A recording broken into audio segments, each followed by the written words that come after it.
everyone, welcome back to the homestead. It is cold and rainy and windy out, so I'm inside today, and we've had quite a few people ask how we use our giant Zucchino Rampicante squash. So I thought it'd be fun today to share how I recently used one of those squash to make a couple different dishes. we can hardly get it on camera, it's so long, huh? Should we cook it? Yeah. Cut it in pieces though. Yeah, we'll cut it up. Yeah, because it's way too big to fit in the pans or pots. And if you're not familiar with this type of squash, it is a wonderful squash. I highly recommend, if you're a gardener, giving it a try. The reason we love it so much is because it makes a wonderful summer squash. It's very prolific. It's the vines grow really long and don't seem to be affected by squash bugs too much. So we love eating most of these like a summer squash, and I'd say it's kind of comparable to like a patty pan, but it's very long and skinny. But it can also be used as a winter squash. So if you allow the squash to continue to grow on the vine, they will get a hard skin just like a winter squash and store really well. And they're very comparable to a butternut, but not quite as sweet. So they lend well to more savory dishes.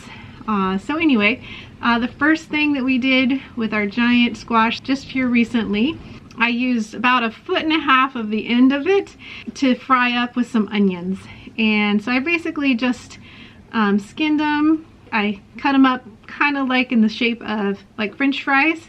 Added some onions and just fried them in butter, and that was a side dish for our lunch. We also had some lima beans and some homemade yogurt smoothie, which is very simple often. Sometimes I'll just mix in frozen bananas with the yogurt, maybe a little raw honey. We usually keep the smoothies pretty simple. I know a lot of people add all kinds of different powders and things, and if I do add anything extra, it will usually just be like some collagen powder for some extra protein, or maybe some whole food vitamin C of some sort, like acerola cherry powder. But this time I just used frozen bananas and a tiny bit of raw honey.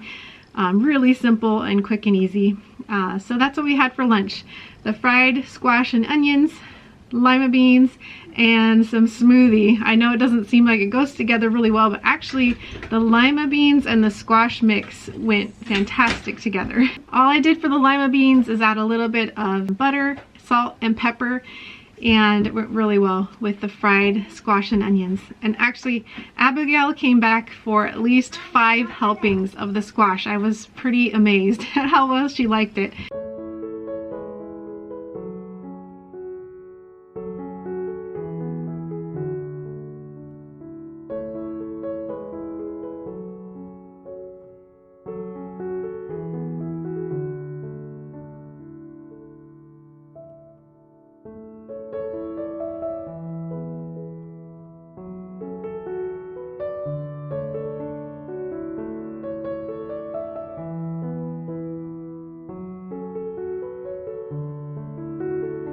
And then the rest of it I baked in the oven, and once it was all done, I spooned it out into a bowl, kind of strained the extra juice out of it, and then I put it in a jar to put it into cold storage to use the next day. I also had some extra duck bone broth that I had made. So we had recently processed some muscovies and had some roast duck. So I set aside some of the broth as well. And use that in the next day's meal. And it actually worked out really well because we had our first decent snow the next day, and some of the children were enjoying playing outside and came in all cold, and so I was able to make the rest of that squash into kind of a stew that was really nice to warm everyone up. So for this stew, I sauteed some onions in butter first in a pot, and then I added the 1 package of Costco ground turkey.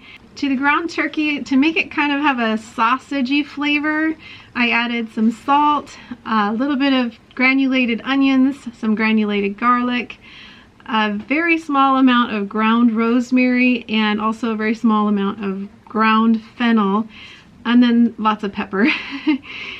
So that is what gave the soup or stew the bulk of its flavor. and cooked that all up. Once the onions and the turkey were completely cooked, then I just added in the squash. I had already actually stick blended the day before and added a little bit of salt and butter to the squash, so made it really easy. I just added the squash and the broth to the ground turkey and onions, and let that get all warmed up nice together. So it ended up being a really quick and easy meal that warmed everyone up.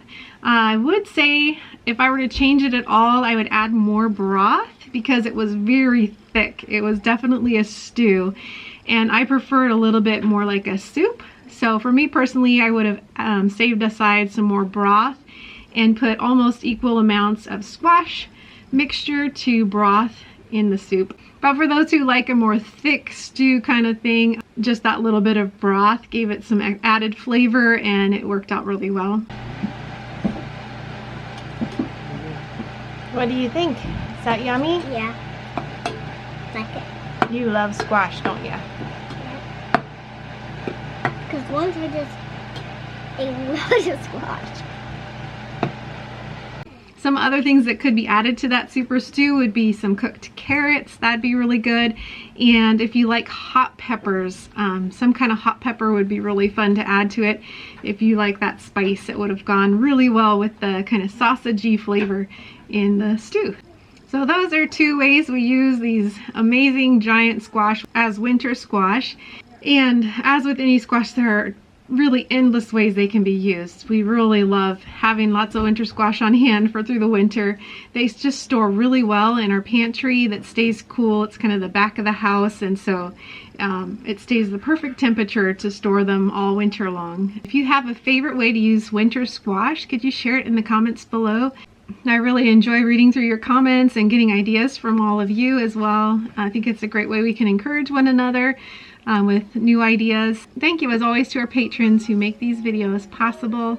Until next time, we pray blessings over you and yours, and whatever you do, do it with your whole heart.